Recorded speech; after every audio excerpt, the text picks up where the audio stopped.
મારા કારણે તારે અને બીજલને પણ નજર કેદ રહેવું પડે છે એ મને નથી ગમતું. પ્લીઝ માની જા ને.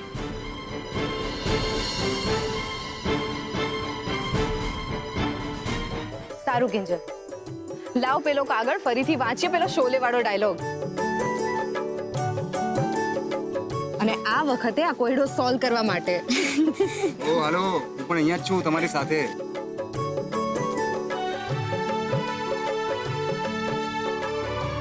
कितने आदमी थे? 2 या 3? અને સાથે છે બસનો ફોટો. પણ શોલેના ડાયલોગ ને બસ સાથે શું કનેક્શન? શોલેમાં તો ઘોડાગાડી હતી ને. તો પણ બસનો ફોટો આની અંદર એને છપાવ્યો જ છે, તો બસને લાગતું વળગતું કંઈક તો આની અંદર હશે જ ને. પણ શું? ક્યાં માણસ અને ક્યાં બસ? 2 હોય 3 હોય કે પછી 23 હોય, શું ફરક પડે છે? બસ કર ને તું. યસ જીજુ, 2 કે 3 નહીં, 23 નંબર. અને હમણાં તમે શું કહ્યું? બસ કર. આ બસનો ફોટો એ બતાવે છે કે બસ કર, અને એ પણ 23 નંબરની. તો હવે તમે બંને મને એમ કહો કે જો આપણે અહીંયાથી 23 નંબરની બસ કરીએ તો ક્યાં પહોંચાડે? Income tax office. હા, હું 2-3 વાર ઓફિસના કામથી અહીંયાથી ગઈ છું. બસ ઉકેલાઈ ગયો કોયડો. તમને યાદ છે સુશાંતે પણ મને મદદ કરવાની શરૂઆત ઇન્કમ ટેક્સની ઓફિસેથી કરી હતી, અને આજે પણ શ્રી ગણેશ ત્યાંથી જ કરી રહ્યો છે. તો મને લાગે છે કે આપણે જો ઇન્કમ ટેક્સની ઓફિસ પાસે જઈશું ને તો ત્યાંથી આપણને નવો કોયડો મળશે. તો ચલો જઈએ. યસ. અને ના મળ્યું તો? નહીં તો પછી જામનગરની ગાડી તો છે જ નહીં જીજુ. હા, ચાલો બેસો ગાડીમાં. હા. ડ્રાઈવર, જલ્દીથી ઇન્કમ ટેક્સ ઓફિસ લઈ લો. હા રૂપેશભાઈ, ચાલો.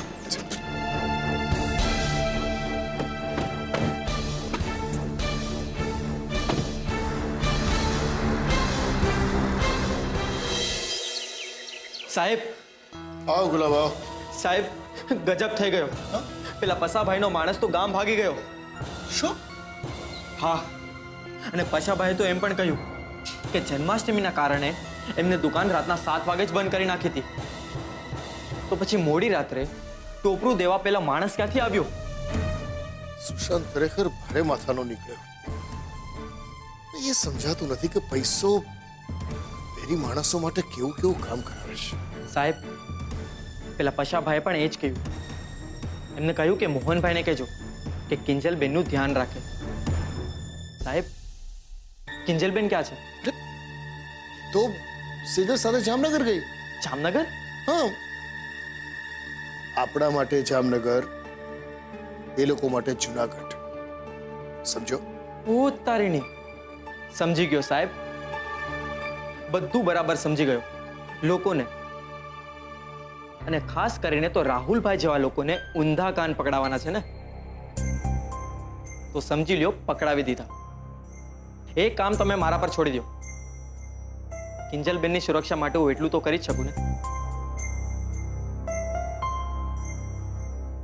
સાહેબ, હું જાઉં?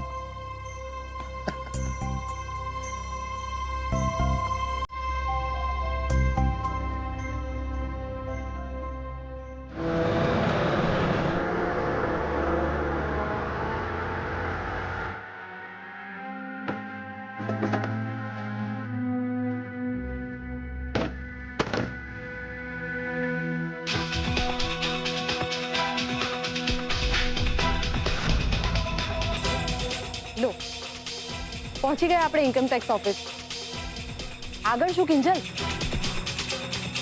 મને તો અહીંયા આસપાસ એવું કાંઈ જ નથી દેખાતું જેનાથી આપણને ગેમ રમવા માટે આગળ કોઈ ક્લ્યુ મળે.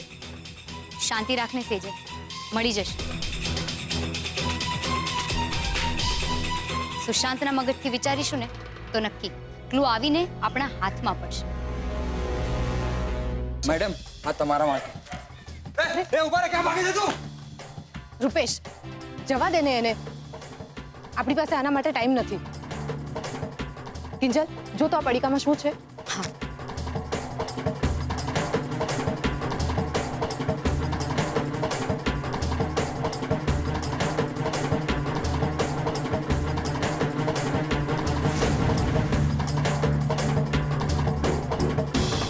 પાછા નંબર 2 કે 3 થી આગળ વધીને હવે આ 1 થી 13 નંબર.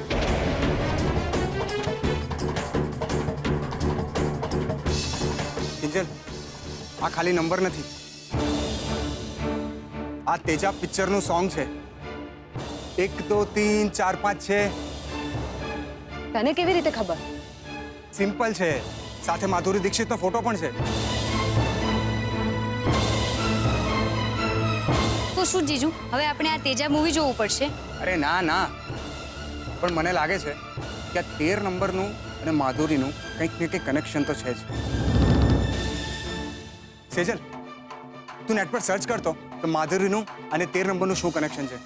એના માટે ઇન્ટરનેટ પર સર્ચ કરવાની કોઈ જ જરૂર નથી. તને યાદ છે કિંજલ, થોડા દિવસો પહેલા છાપામાં એક એડ આવી હતી. નવી ડાન્સ એકેડમી શરૂ થઈ રહી છે. માધુરી દીક્ષિત જેવો જ ડાન્સ શીખો માધુરી પાસેથી જ. 1 2 3 અને એમાં પણ આ જ ફોટો હતો. એ હા, અને એમાં એમ પણ લખ્યું હતું કે તાપીનગરથી 13 કિલોમીટર દૂર. જીજુ ચાલો. હા ચાલો, થોડો ટ્રાફિક મળશે પણ પહોંચી જશું. ચાલો જલ્દી.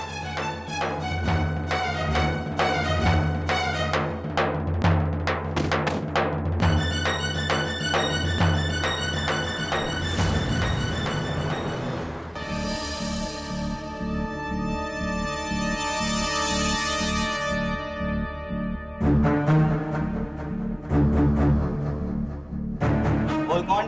એ આ બધા ફાલતુના ટાયલા મારી સાથે ના જોઈએ. તને ખબર છે ને, મને આ બધું નથી ગમતું. અરે બેબી, અને સ્ટાઇલ કેવાય, ગિફ્ટ આપવાની સ્ટાઇલ. ગિફ્ટ? વાવ, મારા માટે? ખુશ્બુ ખુશ થઈ ગયા.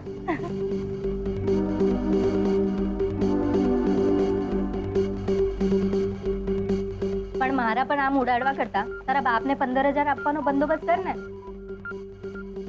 તને ખબર છે ને, નહીં આપે તો ઘરની બહાર કાઢી નાખશે. એ ફિકર નોટ બેબી, બધું કામ થઈ ગયું છે. પપ્પાના હાથમાં 15,000 રૂપિયા મૂકીને આવ્યો છું. અને આજો શું વાત છે? 3 મહિનો તને જ પડ્યો લાગે છે. જબરી હા, પૈસા જોઈને જ ખબર પડી ગઈ કે પૈસા ક્યાંથી આવ્યા. હું શું કહું, ચાલ ને આપણે આવતા મહિનાના 15,000 નું પણ બંદોબસ્ત કરી. ઉપ્સ, મને લાગે છે કે રોંગ ટાઈમ પર એન્ટ્રી મારી મેં. મને હતું કે આપણે ત્રણે બેસીને ગપ્પા મારીશું, પણ ઠીક છે, તમે લોકો એન્જોય કરો, આપણે પછી મળીએ. અરે હોય કાઈ, તારા માટે તો આપણો પ્લાન પણ કેન્સલ. શું છે, આપણે થોડી શ્રાવણ પર ડિપેન્ડન્ટ છે. હે ખુશ્બુ, બોલ શું વાત છે? શું ઓર્ડર આપું? એક કામ કર, તું જ મને ઓર્ડર આપી દે. બંદા આપકી સેવા મેં હાજિર હે. અરે કઈ નહીં ભાઈ, હું તો બોર થતો તો, એકલો હતો, તો મને થયું કે મળું, વાતો કરું. અરે વાતો મારે કરવી છે તમારા લોકો સાથે. શું છે કે હું જે હાથની સફાઈના 30,000 રૂપિયા કમાઈને લાવ્યો છું ને, એની પાછળ હાથ તો કિંજલનો જ છે. ચલ ચલ જા હવે ફેંકું. અરે સાચે શું છે કે હું અને બા ગઈકાલે એ લોકોના ઘરે ગયા હતા જન્માષ્ટમી ઉજવવા. પણ મોહન કાકાએ તો મને જોતા જ ઘરની બહાર કાઢી મૂક્યો. પણ બા ત્યાં જ હતા. બાએ મને કહ્યું કે સુશાંતે ત્યાં આવીને જન્માષ્ટમી ઉજવી નાખી. એટલે હવે ઝઘડા ઝઘડી પતી ગયા અને રાજા રાણી પરણી જવાના. અરે નાના, સુશાંતે ડીંગલું એટલે કે ડોલ મોકલાવી લીધી. બધા જોઈને ડરી ગયા. બરાબરની જન્માષ્ટમી ઉજવાઈ ગઈ. એ ઉત્કર્ષ, તને વાંધો ના હોય તો ચાલ ને અમારી સાથે. હું આજે 15 ના 25 કરવાના ફૂલ મૂડમાં છું. બોલ, આપીશ કંપની? અરે નાના ભાઈ, તમે લોકો જાઓ. ક્યારે ક્યારે મને પોતાની જાતને કંપની આપવી ગમે છે. ઠીક છે.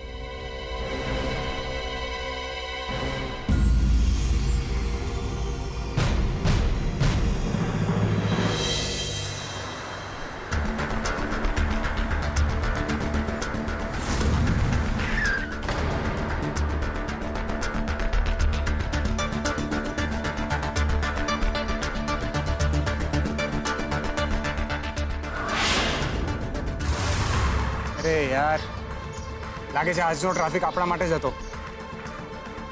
આપણે અહીં આવી તો ગયા, પણ ક્લાસ તો બંધ લાગે છે. તો હવે શું કરીએ? શોધીએ. મને લાગે છે જો આપણે સાચી દિશામાં છીએ તો અહીંયા ક્યાંક જ સુશાંતે ક્લુ છોડ્યો હશે. ચલો શોધીએ. ચાલો. એક મિનિટ ઉભા રહો. ક્યાં જવું છે તમને? અમે તો બસ એક મિનિટ. અરે બેન, તમે આવી ગયા? આ તમારા ચક્કરમાં બહુ મોડું થઈ ગયું મને ઘર જવામાં. હાલ્યો તમારું કાગળિયું.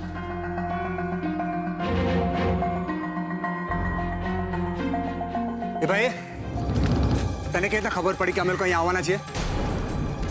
અરે આ શું કરો છો? બોલ, આ કાગળ કોણે આપ્યો તને? એક મિનિટ મને છોડો, હું બતાડું છું તમને. એમાં થયું એવું, એક ભાઈ આવ્યા અને મને 500ની નોટ આપી અને આ મોબાઈલમાં આ છોકરીનો મને તસવીર આપી અને પછી એવું કીધું કે આ કાગળિયું એમને આપી દેજો. હવે આગળ પાછળ તમારું શું છે એ મને નથી ખબર. એમ તે માણસ તો તને યાદ છે ને? એક મિનિટ ઉભો રહે. આ જો, આ એ જ માણસ છે ને કે બીજો કોઈ છે? હા, આ જ છે. ઠીક છે, ચાલ પોલીસ સ્ટેશન અમારી સાથે. રૂપેશ, અત્યારે આ બધી માથાકૂટમાં ના પડ. કાગળમાં ધ્યાન આપ્યું આપણે. ભાઈ, તમે જાઓ. શું છે આમાં લખ્યું છે डॉन का इंतजार तो 11 मुल्कों की पुलिस कर रही है, पर डॉन को पकड़ना मुश्किल ही नहीं नामुमकिन है. અને સાથે વિમાનનો ફોટો છે. એક મિનિટ, લાવ તો અહીંયા. શું છે આ બધું? સુશાંતનો ફ્યુઝ ઉડી ગયો લાગે છે. કેટલું ફિલ્મી હાથ છે હવે તો. હા, તો આપણે પણ ફિલ્મી રીતે જ વિચારીએ ને. ડોન ફિલ્મમાં ડોન પણ ભાગતો જ રહ્યો છે. અને એ પણ વિમાનમાં. મને લાગે છે સુશાંત અહીંયાથી ઉડી જવાના ચક્કરમાં છે. 11 મુલ્ક. સમજાયું? એ પણ સમજાઈ ગયું કે પ્લેન એટલે કે એરપોર્ટ, અને એરપોર્ટ અહીંયાથી 10 થી 11 કિલોમીટર દૂર છે. તો ચાલો જલ્દી, એ પહેલા કે ઉડી જાય આપણે એને પકડી પાડીએ. સુશાંતને નહીં, નેક્સ્ટ ક્લૂને. એ બધું જે હોય તે, પણ આપણે આ બધું બહુ જલ્દી કરવું પડશે. હા, આ જુઓ, અંધારું પણ થવાની તૈયારીમાં જ છે. આપણે આ ગેમ આજે ના પતાવીને તો આપણા બધાના માથે માછલા ધોવાશે. જીજુ, તમે એ વાતની ચિંતા ના કરો, એ બધું હું જોઈ લઈશ. અત્યારે તો આપણે ઉડતું વિમાન પકડવાનું છે. તો જઈએ. હા.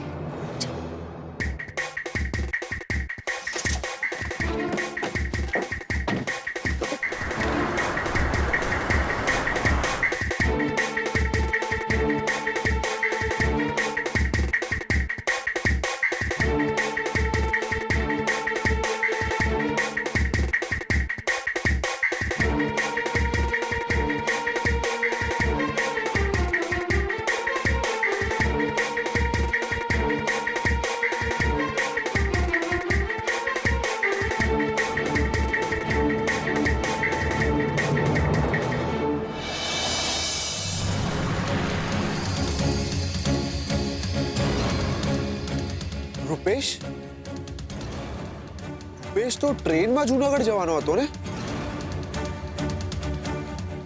અને અત્યાર સુધી તો જુનાગઢ જવા વાળી ટ્રેન નીકળી પણ ગઈ હશે. એટલે રૂપેશે મારી સાથે પણ ખોટું બોલ્યું, અને એ પણ એની સાડી કિંજલના લીધે.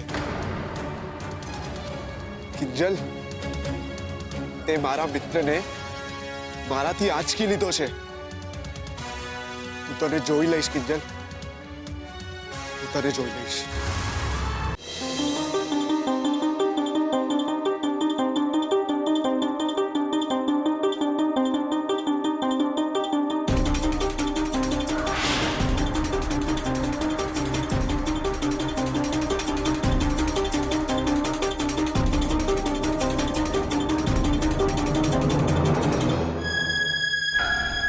ભાઈ, એરપોર્ટ જવાનો તો રસ્તો બંધ થઈ ગયો છે. તો આગળથી બીજો કોઈ રસ્તો હશે ને? મને તો એક જ રસ્તો ખબર છે, બીજું કોઈ રસ્તો તમને ખબર હોય તો કહો, નહીતર પછી શું કરવાનું છે એ કહો. જવાનું તો છે જ. સેજલ, મોબાઈલમાં જો ને, મેપમાં બીજો ઓપ્શન હોય તો. મોબાઈલમાં નેટવર્ક જ નથી. તો હવે સાડી સાહેબા શું કરીએ? જીજુ, મને લાગે છે અહીંયા જે લેફ્ટ સાઈડ પર જે રસ્તો દેખાય છે ને, આપણે એ લઈને આગળ જતા થઈએ. બની શકે છે કે આગળ નેટવર્ક મળી જાય, ને નહીં તો એરપોર્ટ જવાનો બીજો કોઈ રસ્તો મળી જાય. અને રસ્તો ના મળ્યો તો?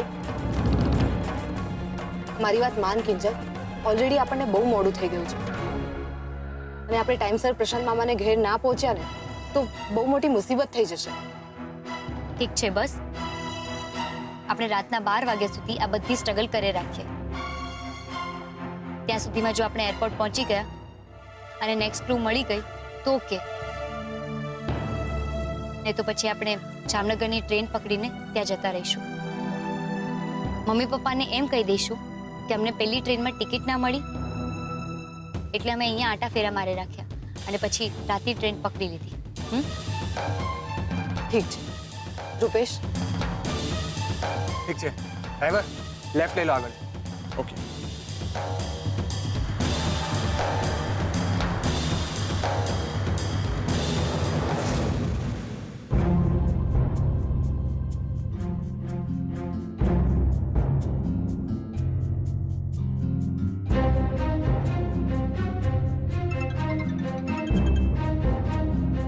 ઉત્કર્ષ, અને મારી બહુ જ યાદ આવે છે. હા દોસ્ત બોલ, વિચાર બદલાઈ ગયો કે શું? મને તો દોસ્તની કંપની જ માફક આવે છે. ના ના ભાઈ, એવું નથી. બસ મને એમ કે જૂનાગઢમાં તમારું કોઈ રહે છે? આમ તો જુનાગઢ, જામનગર, રાજકોટ, મહુવા. હા, ભીમજી હતા ત્યારે છે. બોલ, કઈ કામ છે? અરે તું કામ બોલ ને, આપણે બધે સેટિંગ છે. ના ના ભાઈ, એવું કંઈ જ નથી. બસ મને જાણવું હતું કે જૂનાગઢમાં તમારું કોઈ સગું તો નથી રહેતું? આજે અચાનક આમ સેજલ ભાભીને જૂનાગઢ જતા જોયા એટલે થયું કે અચાનક કોઈ એમરજન્સી તો નથી આવી પડી ને? શું? તેજલ જુનાગઢ ગઈ છે? આ વાત તો મારા માટે પણ નવી છે. પણ તું ચિંતા નહીં કર, આપણી પાસે જાસૂસ નંબર 1 છે ને. બા ને મોહન કાકાને ત્યાં મોકલાવીને બધી વાત કાઢું છું. ના ના ભાઈ, એવું કંઈ કરવાની જરૂર જ નથી. બસ મને એમ થયું એટલે મેં પૂછી લીધું. ચાલ બાય.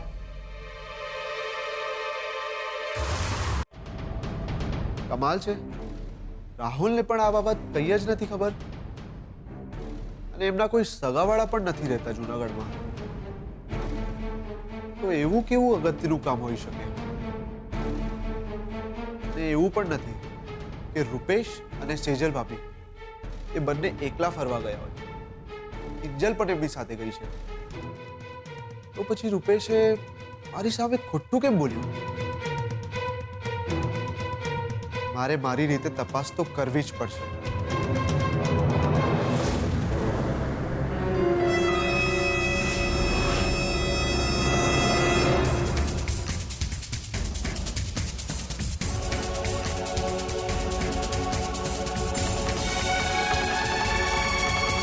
હવે વાત સાંભળો મારી.